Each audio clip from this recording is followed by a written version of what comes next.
Hey, Teenery here, reporting for duty on a trigger. Thank you for shuffling states of emergency into adoption spirit with me and steering clear of danger. Heartily, we are grateful. It's a big day today. You did it. You made it. It's the first meeting, our safety meeting. You've already taken the adoption assessment, pre-post assessment, and we just want to go over a few basics before we really dig in. So hopefully you have a piece of paper and a pencil for some notes. I suggest that you use pencil instead of ink because you're not setting this in stone yet. You're just taking notes, and I shall cover more about that later. So, safety meetings, playing your cards. What do you need to know about playing your cards? This is serious business here on planet Earth, playing your cards instead of others. So, first of all, you want to have some timing cards, some pacing cards shuffled into your stack, and you probably already have been using these. So this might be an affirmation. Maybe this is something new. So I'm going to share a few cards with you. You're going to take notes, and then when you have time, you can draw them up all nice and pretty in color and ink as you wish, and put them into your deck of cards. So the first card is the 3-day card. You know, miracles happen in 3 days, like Jesus rising from the dead. And if you don't believe in Christianity, you're more of an atheist, maybe, or who knows. What about the 3-day hold? So instead of always playing that 24-hour card, like, oh, I have to have it done, or I have to have it figured out in 24 hours.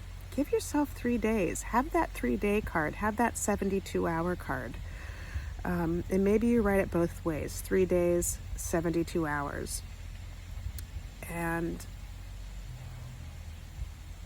you shall see, after playing that, instead of the 24-hour card that we've been trained to play across fields, across the globe, across Mother Earth, wonderful shifts shall happen. For example, you can hear me. I've had some grief this morning. Adoptees, we grieve. It's a daily business, and we want to limit it to a certain amount of time. And if I thought, oh, I have to have it figured out in 24 hours, well, that would really, really sabotage my play, because it's not humanly possible. The grief comes daily. So just settling on my grief and knowing, okay, I'm going to give myself a short amount of time today, and in 3 days, this feeling will pass. There'll be new feelings. It's just a lifesaver. So that being said, another card you can stack in there is grief. And knowing that every day the grief comes up, most every day, limit the time you grieve. So whether it's 5 minutes, 10 minutes, half an hour, allow yourself that. Allow yourself to really go there and feel it and own it. And maybe you're journaling, maybe you're crying, maybe you have a special cry towel. But after that time is up that you've set to grieve, whether it's 5 minutes, 3 minutes, half an hour, 20 minutes, an hour, you put that card away and you go back to the rest of your day feeling positive and confident and caring for yourself, that you allowed yourself that time to go there, to own your own grief, to let yourself grieve and to play through it, and then also to allow yourself to enjoy the rest of the day. So you have your grief card, you have your 72-hour card, 3-day card, and another card you want to have for safety measures is hydrate. Hydrate. It's so important. Our body is comprised of so much water. You know, quadruple check everything I say, but I think it's like, I don't know, over 60%, 70% water. And so it's extremely important to hydrate. And you can check online or with your nutritionist to see how much water per day is correct for your body type, for your height and weight and composition. When's the time to drink water? You're going to decide for you. Sometimes for me, I don't know what to do. What do I do now? What do I do now? I don't know what to do. Oh, drink some water. That's a time. Sometimes I slice up cucumbers and put cucumbers in my water. It's so yummy. Oftentimes I Reiki my water and bless it. And so then each time I drink it, I'm taking that blessing in and also sharing it out with the world. So that's fun. You can also check crystal energy healing, and certain crystals, triple check, quadruple check. You can put certain crystals in your water and bless your water that way and give it extra healing powers. I think you don't want to use crystals like onyx. So just quadruple check to make sure whatever crystal that you're feeling drawn to use to put into your water, that it's indeed safe to use. And I think the majority of them are, but you just want to quadruple check because better safe than sorry. Another thing about the water is you can check online. There's been experiments done with water and how it takes on energies. For example, if you scream at water, how that changes the water. So it's just so important to take the water in, to also bless the water if that feels correct for you, if that resonates with you, to Reiki the water if that resonates with you. If you haven't been Reiki trained, you just know intuitively, you know how to send love, and you just love that water. And then when you take it in, it's going to give back to you. And it just adds a little extra fun element to the drinking of water and that daily habit that's really going to help you get to where you want to go. Another thing about water is I touched on this a little bit already, it helps, it's like a conductor. So it just helps you go about your day in a positive way that you appreciate. So you have your water card, you have your 3-day card, you have your grief card, some other pacing cards. Go ahead, put the 24-hour card in there, put the week card, put the moon card, put the sun card, the moon for a month, the sun for a year.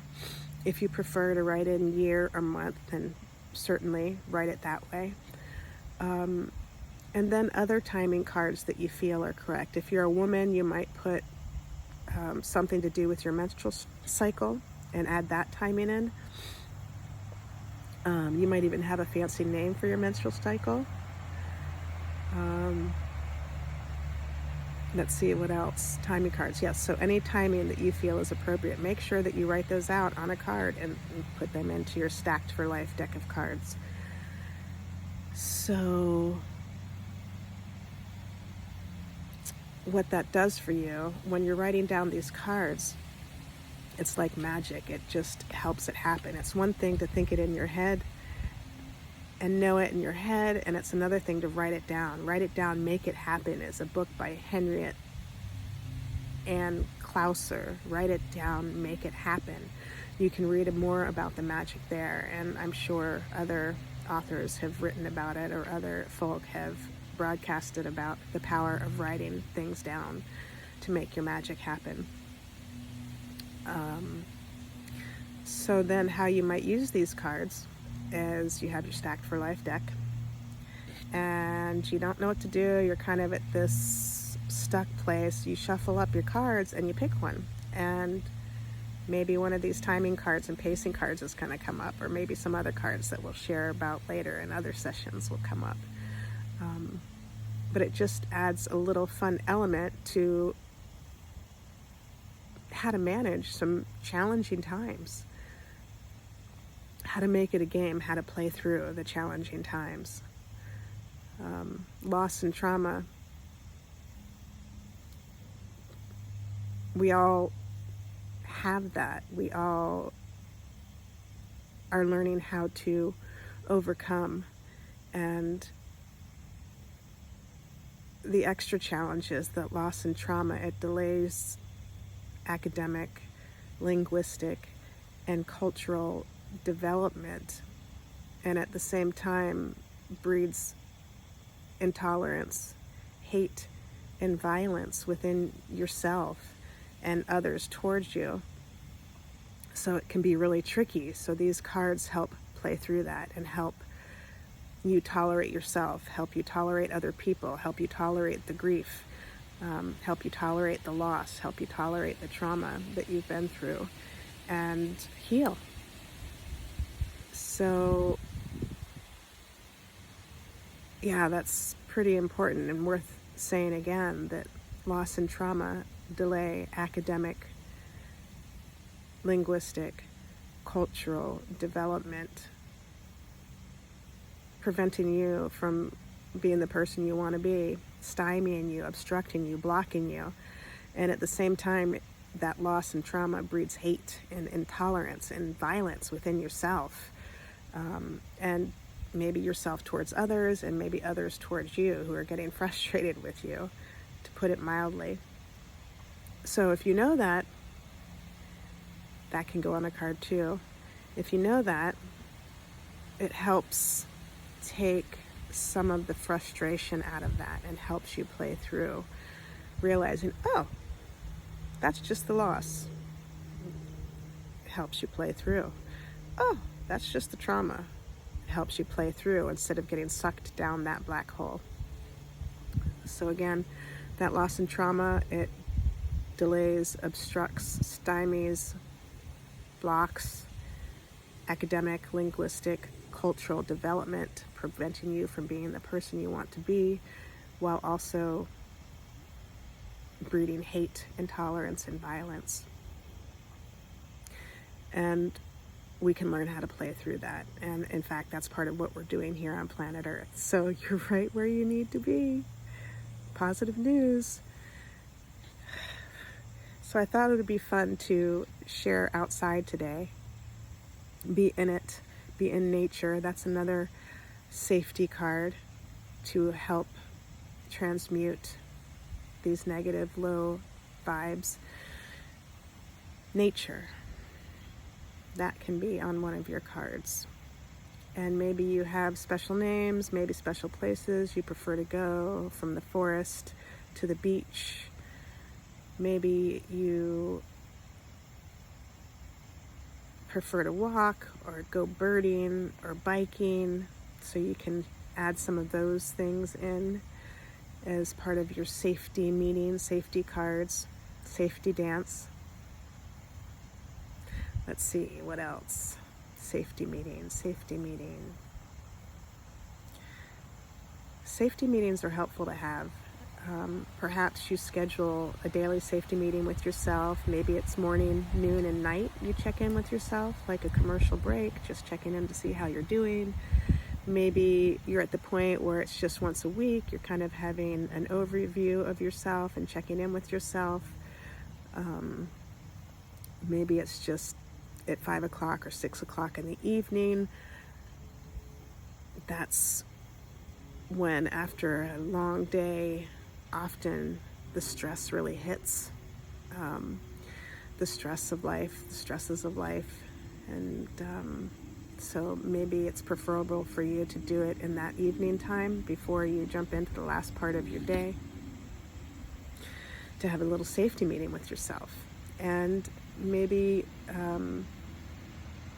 you dedicate a special place, like maybe it's in your car, because that's one of your special places where you can be undisturbed. Maybe you create a sacred corner where you have an altar that you've created, or some pictures, or you keep your blessed water.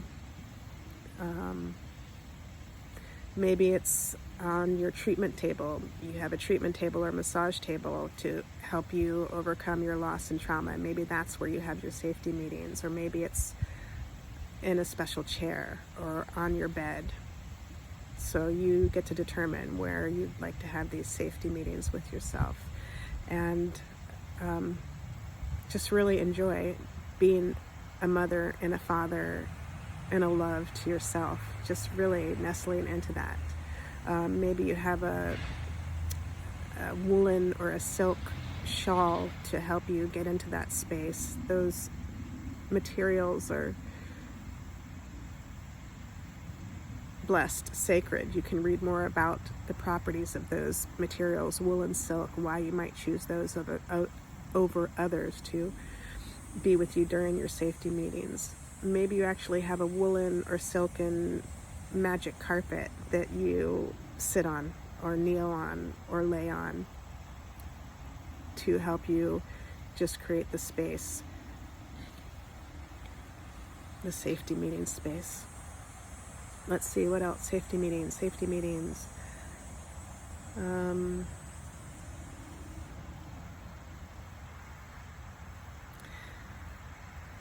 If you're in a place where you are suicidal or homicidal, then you also want to have stacked in your cards those people and support teams that you can call upon to make sure that you keep yourself and other people around you safe. It's serious business.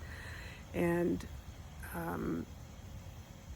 knowing that you're not alone, that these feelings come up when you are dealing with loss and trauma, and that you can rest in that you know that it's okay, that it's normal, that you have a support team to turn to call upon, whether it's a therapist or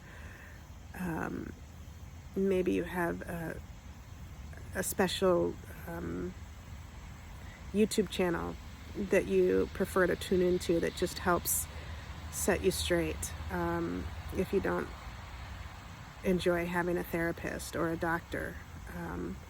But it's super important that you have a safety measure for yourself. If you know these things about yourself, if you know that you have suicidal thoughts or homicidal thoughts, so please make sure you have some cards stacked in there to see you through those times, whether it's your YouTube channel that you go to, your therapist that you go to, perhaps it's a suicide hotline number, a doctor, a friend.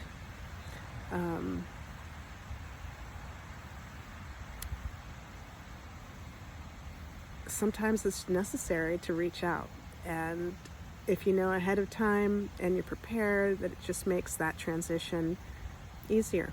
And that's what playing these cards is all about, helping make these transitions, playing through the loss and trauma, easier, because they are so challenging. And you want to be able to do it without having to think so hard, because you're already thinking so hard. The loss and trauma, it can really get to you.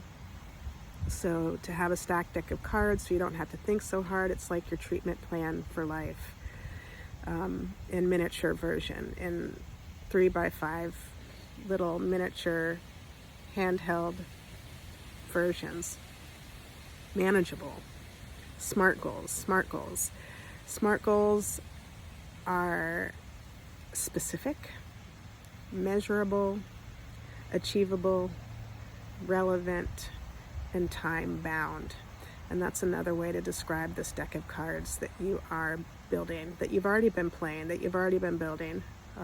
They're SMART goals for yourself, and it just may feel like a more manageable way to help take care of you than having a humongous 27-page long treatment plan, or having to run around from here to there and talk to this person and that person trying to figure things out. As much as you can, you want to be able to take care of yourself and be self-sufficient and sustain yourself. And that's another reason for these cards, because sometimes those other people aren't around to help you out. Sometimes the therapist is busy. Sometimes the doctor is busy. Sometimes your parents aren't there. Sometimes your friends aren't there. So that's another reason why you have these cards, is to play through these times when nobody else is around to help you out, and just to really learn how to trust yourself and lean into that, and enjoy this time that is so challenging in a totally new way. So let's see. Safety meeting. I'd be curious to hear some safety cards that you have come up with while I've been talking. So feel free to leave that in the chat and share with this community that we're building, of people playing their cards, playing through their loss and trauma to live the life they were born to live, here, there, and beyond. And yeah, I think perhaps that's it for now. Thank you so much for joining me today and breathing life into Adoption Spirit. And I look forward to seeing you next time in the next session, as we continue to dive deep into playing our cards, adopting success, transmuting these violence cycles into love, and yeah, ciao bellas, ciao bellos, I love you all.